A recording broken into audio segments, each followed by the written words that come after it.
Avadakidava!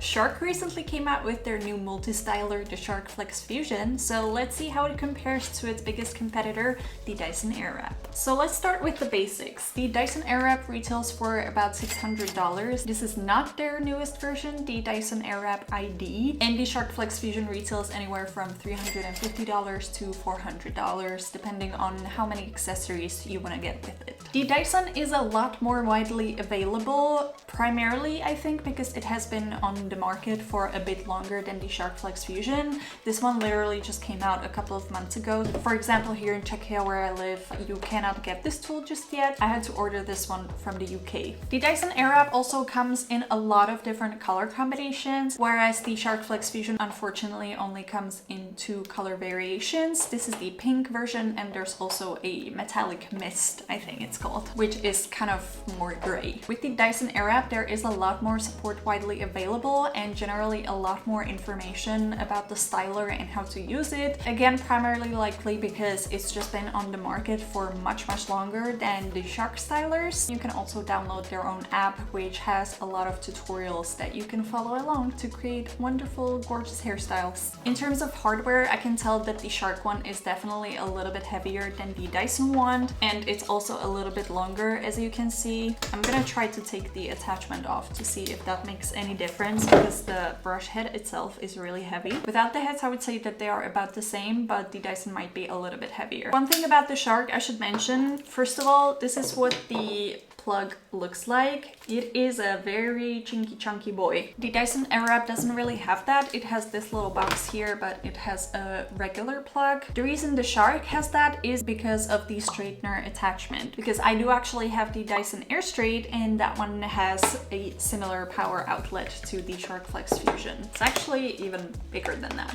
I thought this was a chunky boy. This is a chunky boy. In terms of the hardware, the biggest difference between these two is that the Shark Flex Fusion has the swivel function here. Both of these bad boys come with a case. This is what the Dyson case looks like. It's made of very sturdy material, and it has a lid that comes off, and you also have different compartments within there, and even on its own the case is quite heavy, but it definitely feels a lot more luxurious than the Shark case. The Shark case is basically just fabric. It's collapsible. As you can see, it doesn't have the same luxurious feel, but I would actually venture to say that this case is a lot more practical than the Dyson case. Because of the fact that you can collapse it, it's much easier to travel with, especially if you're only taking a couple of attachments with you at a time. If you took only a couple of attachments in the Dyson case, it would still be the same size. And one more thing about the Dyson case, this particular model came with a diffuser as well, but with all of the attachments, the diffuser doesn't actually fit in the case, which is a little bit annoying, to be honest with you. So I have this beautiful case that stores all of my Dyson attachments, but this one just has to be kind of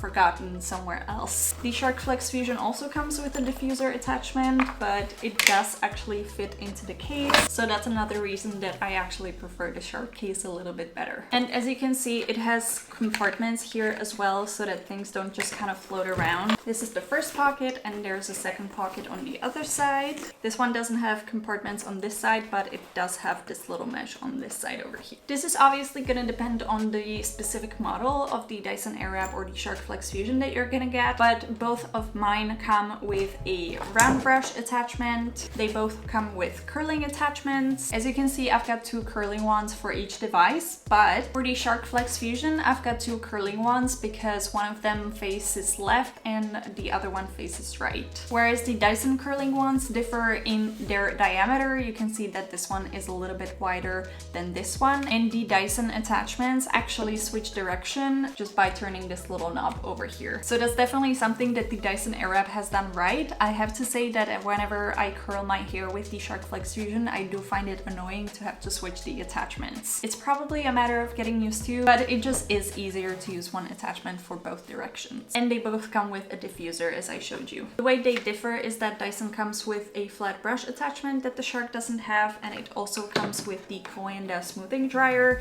This either dries your hair like a regular hair dryer would, or if you turn it the other way, it's supposed to actually smooth your flyaway hairs. But I do have to say that the smoothing mode doesn't really work on my hair. I have tested it on numerous speeds, numerous temperatures, and it just never worked for my flyaway hairs. So take this as a warning that it might not work for everyone. My Shark model also comes with a styling concentrator.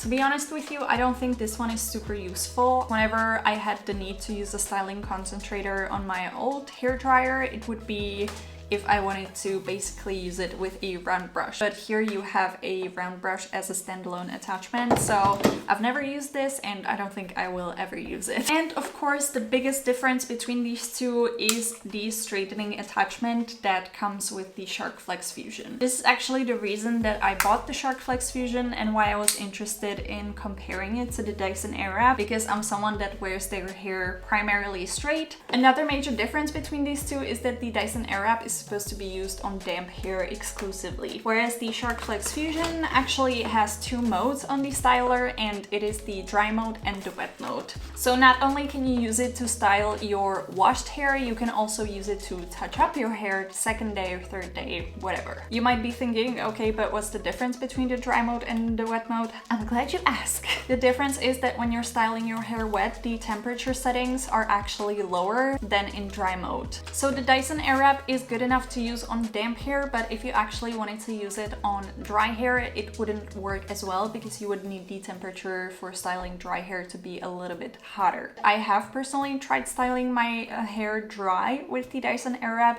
and it didn't work for me, but a little caveat, it might just be because of my hair. Hair gets greasy really easily and therefore it's a bit too heavy to style, especially when you're going for like a voluminous blown out look. One thing that I want Shark to listen to me about is their buttons. So you've got the switch between the wet mode and the dry mode, then you've got the temperature button with 3 options, and then you've got the speed button with 3 options, and then up here you've got the cool shot button. But every time I turn the tool off and then I turn it back on, it doesn't remember my speed and my heat settings, which I find incredibly annoying. I usually style my hair on low heat and medium speed, and every time I need to turn the tool off and then back on, it automatically resets to high speed and high heat. So I have to adjust it every single time that I turn it back on. That is not an issue on the Dyson, because as you can see, these are physical buttons that you slide based on the speed you want and the heat you want, but the Shark doesn't have that functionality. I will say that the cool shot is a little bit easier to find on the Shark because you don't have other buttons in the vicinity, whereas over here on the Dyson, it has happened to me several times, especially when I first started using the tool. Instead of turning on the cool shot, I accidentally cranked up the heat or cranked up the speed. But I believe that's just a matter of getting used to, and once you have the muscle memory to locate the cool shot button, it shouldn't be a problem.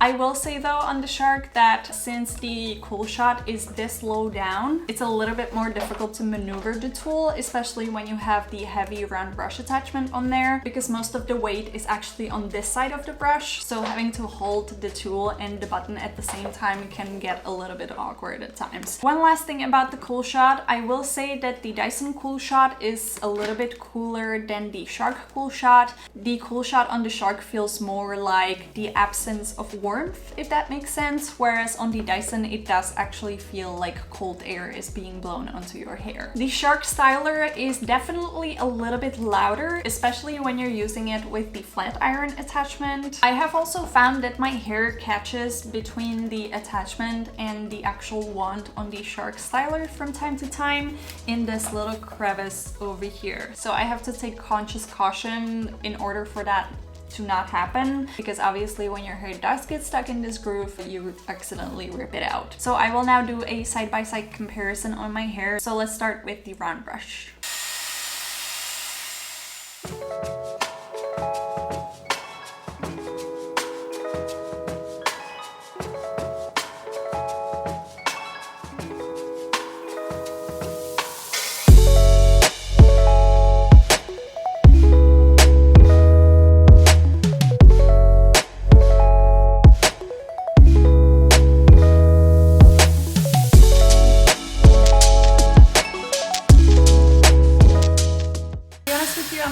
sure how to use the round brush on the shark because of the teardrop shape. I heard someone say that you're supposed to use the teardrop at your roots to be able to get closer to your roots, but when I use it like that, I have found that the tension isn't as good on the round brush. Then I heard someone else say that the ceramic plates are just there to keep your hair smooth. So I don't really know, Shark doesn't really have that much information out there, like I said, but I find that it works the best when I use it at my roots like this, as opposed to the other way around, because like I said, the tension just isn't as good if I use this close to my scalp. So this is what my hair looks like side by side. This is the Dyson side and this is the Shark side. Looking at them like this, I feel like the result is pretty much the same, with the only difference being that the Dyson side feels a little bit more rounded at the bottom. Do you know what I mean? The Shark side goes whoop. This one kind of goes like ooh, ooh. That was a terrific explanation, and if you didn't get it from that, I'm sorry, it's not my fault. I would say that it's maybe a little bit easier to hold tension with the Dyson brush than it is with the Shark brush because of the ceramic plates over here. Other than that, both sides look fabulous, you know, like who is she? She's a businesswoman. So now I'm gonna re-wet my hair a little bit and we're gonna try the curling ones. I think I overdid that a little bit, so I'm gonna have to dry the hair first. So like I mentioned, the Shark has different ones for different directions. This one faces that way, which I think is right.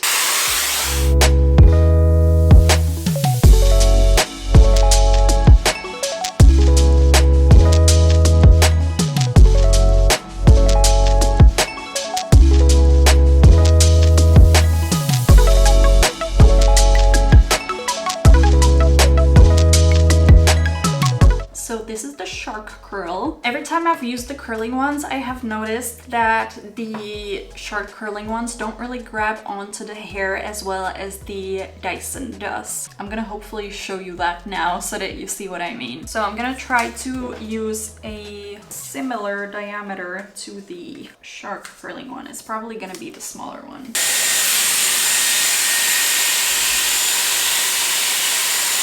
That is a stark difference.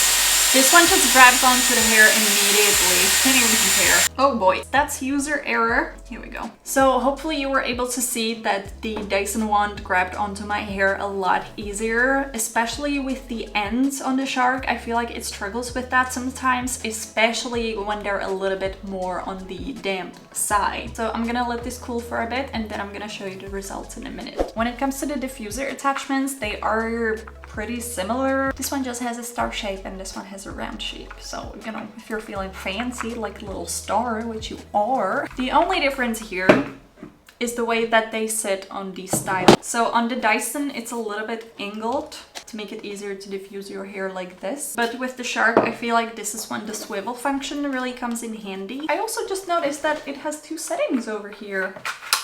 Oh, interesting. So you can either have the teeth longer or shorter depending on what you like. Nice! This is what it looks like with the swivel on, but other than that, I wouldn't say there is a big difference between these two. Alright, so it's been a couple of minutes now. I think it's time to let these curls run wild. I don't think my hair is a great example for showing off curls because it's just too short to really be able to appreciate the curling. As you can see, this clump is just clumping together, like this curl just wants to stay together. Doesn't want to be separated from its family. So this is what the curls look like brushed out. As you can see, this one is a lot more curly, whereas this one has created sort of a wave effect now. This one feels like I'm a rich mommy and I just got my hair done at a hair salon, and this one feels like let's throw some tea into the Boston Harbor. So just a quick update. It is now 3 hours later and this is the state of the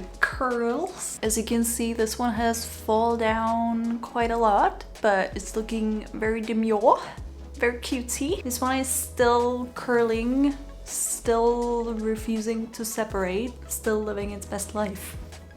lastly, in case you were interested in the straightening attachment of the Shark Flex Fusion, this is what the result looks like compared to the closest equivalent of the Dyson Airwrap, which I would say is the flat brush. With the flat brush, you can dry your hair and get it somewhat straight, but it's not straight. Whereas with the Shark straightening attachment, it definitely looks a lot more polished. So, the million-dollar question, which one of these should you get? The two main things I would consider here are obviously the price, and second of all, I would also consider what you would use the styling tools for. For me personally, the Shark Flex Fusion makes more sense because rather than curling my hair, I tend to straighten my hair or use the round brush attachment. If however I was someone who preferred to curl their hair and price was no issue, I would opt for the Dyson Airwrap because like I mentioned, it catches onto the hair much easier than the Shark styler does. The curling ones have both directions, so you don't have to constantly switch them out, and you also have a few different options depending on if you want tighter curls or less tight curls. And third, I would also bring into consideration where you live, because like I mentioned, the Shark Flex Fusion is not as widely available as the Dyson Airwrap, so if you live in mainland Europe like me for example, you might not even have the option to get this one without importing it from abroad.